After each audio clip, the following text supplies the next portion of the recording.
Hello and welcome back to the 20th Century Dude channel.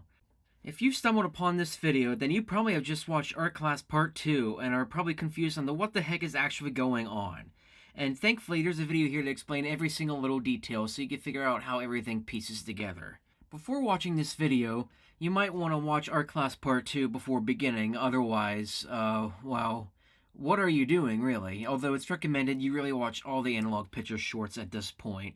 So if you just watched Art Class Part 2, you will have just learned that now all the shorts the Analog has produced over the past 3 to 4 years are now part of a larger connected short film cinematic universe, which will be cool for many, but also probably too gimmicky for others. But thankfully there's an explanation video like this to explain how everything pieces together. First off, the opening logo is borrowed from Dandelions, which it was first implemented for, but now has a double meaning as the shorts are now part of a large connected universe, and it is sort of setting the stage for what to expect in this overall short. The opening narration is also a recap of the first one, but also for people who didn't watch Part 1. But if you wanted the Part 2 not watching Part 1, then honestly, like, what's wrong with you, right?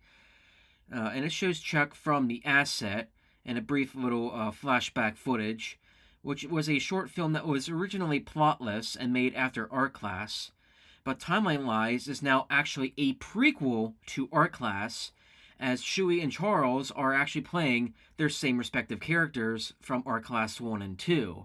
Now, of course, the ending of the asset comes into question, as it would appear that Agent Owen appears to have gotten shot. But really, all he needs to do is just dodge the bullet with his head, and, well, the rest is history. Hunter Corbin is also featured in the flashback footage as himself. And if you remember, Hunter Corbin was the one who voices the Starpilot in the Starpilot short film.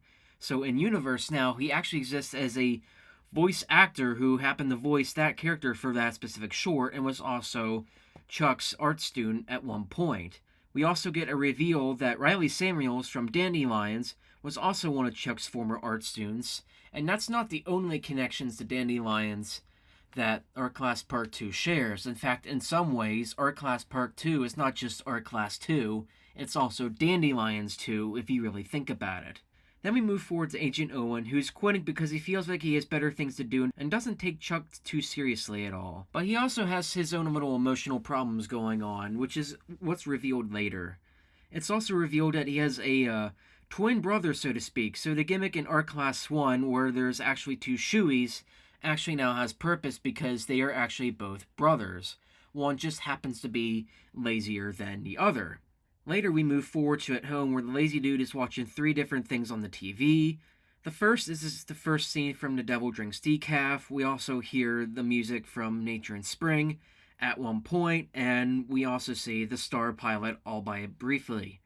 So now we know that The Devil Drinks Decaf does exist in universe, and no skits at the comedy show were honestly probably pre-recorded or were live. Originally, the Devil was going to be the one character to tie everything together throughout the Analog Pictures universe, but there was no realistic way of that actor reprising his role, so efforts were made to connect it more to Dandelions than to Devil Drinks Decaf.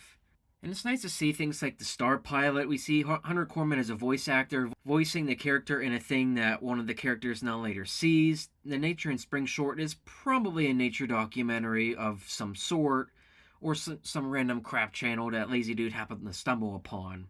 It's also revealed that Avery from Dandelions is actually Agent Owen's girlfriend, and of course this all happens off screen, but it still adds an extra layer of complexity for Dandelions, especially since all of this now happens all off screen. And Agent Owen's pondering is also set up for Art Class 3, should that even happen in the near future. When the cartoon character throws Chuck into the cartoon world, it also looks similar to the one seen in Off when Korn opens that door. So Chuck might not be the only human visitor to the cartoon world, so who even knows if Korn in Off is also probably the same guy we see from the Kleptomaniac short, who's the one stealing everything. And the reason his kleptomania is so bad is because, well, he feels a little off, you know? The Kleptomaniac is actually the one who ends up stealing Chuck's car in the end, and that's how he ends up going to the doctor's appointment in the first place. Originally, Korn was going to be there to reprise his role for a 20-second cameo in Chuck's car, but he never had the time to film his scenes, so that's why the note was left there on purpose. So that's why the note was left there in place of that, but it's nice to know that the Kleptomaniac is also tied to art class in a very, very comical way. In the post-credit scene, we also see that the interrogator is revealed to be Agent Owen's boss, and he sets him up for the next mission for R-Class 3. This now sets the little post-credit stinger immediately after the interrogation, as the end scene of the interrogation is actually the beginning of this little post-credit scene, so one thing now leads into the other. So now that I've explained everything and how Art Class 2 connects to literally every single short in the Analog Pictures canon, I bet you're probably wondering what order these things are really put in, since, everything looks disjointed and all over the place. And do keep in mind, there is actually a 5-month gap between the Dandelion scene between Avery's death and the Dandelion scene from Riley's bed. So if we really wanted to go in linear order, the first thing that would probably happen canonically in the Analog Pictures timeline would be the pre-cancer scenes in Dandelions. Shortly after, or probably during, we have the asset that is occurring at the same time, and films like the Starpilot and Nature in Spring are probably also released along the same time as well. It can also probably be inferred that Off, if there was a linear placement, probably would take place around the same certain time, although it wouldn't also be surprising if it took place at the same time as Art Class. Maybe the moment that Korn opens the door to the cartoon world is the same moment that the cartoon character comes to life in the first Art Class short film. And after Off, this is where the cancer scenes in Dandelions take place, probably a few months later after those first 3 scenes. And then this is when Art Class takes place, and then after Art Class is where the Dandelion scene with Avery's death occurs. Past 5 months, we now skip over to Riley on her bed, unable to write a story, and then we see the very next day with her in the classroom, and then outside in the snow. Shortly after that, we see the Devil Drinks Decaf at the beginning, all the way to the scene with him at the apartment.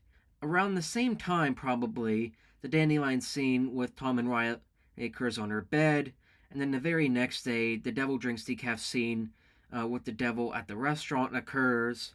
And then we skip over, and then we can see Riley getting her joy back, and then after that is where Jack wakes up to his no showbiz life, where he's still unfunny, but the people don't notice that. They still laugh at him anyway. The very next day, we see the scene where Riley puts the notebook on the swings, and this is where Dandelions technically ends. A few weeks later, we see the Art Class 2 scenes with Agent Owen quitting, and then all the way over to his house. And then that very night is where the flashback from the interrogation occurs, and this is what sets up the interrogation in the first place. And then the next day, we see Chuck traveling in his car, and then all the events with him losing his vehicle. This is where Art Class 2 technically ends. But shortly after that is where the Kleptomaniac short film takes place, because stealing Chuck's car is how the Kleptomaniac gets to his doctor's appointment in the first place. And then the very next day, we see that the interrogation happens, and then that leads right into the Art Class 2 post-credits scene. So canonically, this is how everything occurs in Art Class 2. So canonically, this is how everything now occurs in the Analog Pictures universe, but this is also how Art Class 2 basically ties everything in together and becomes a larger whole in itself. So hopefully this clears up any confusion that any one of you probably has. I'll be posting a video of the Analog Picture short films, but in the linear order that I specified very shortly, so you can see a much longer edit of the scenes put together and how they eventually work. But yes, this is how Analog Pictures works now. It's either everything individual or a larger cinematic universe, depending on how well you look at it. Of course, you have Art Class Part 2, and maybe you could look at that as its own individual thing, but there are little fragments from other short films that you're probably going to be confused by if you haven't watched those at all.